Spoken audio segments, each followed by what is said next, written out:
உலக பூக்களின் வாசம் உனக்கு சிறை பிடிப்பேன். உலர்ந்த மேகத்தை கொண்டு நிலவின் கரை துடைப்பேன். ஏனென்றால்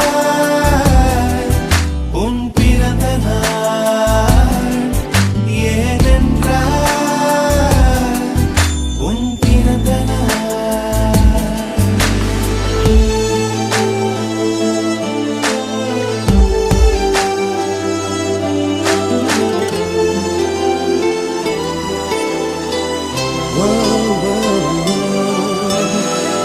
கிளை ஒன்றில் மேடை அமைத்து ஒளி வாங்கி கையில் கொடுத்து பறவைகளை பாடச் செய்வேன்.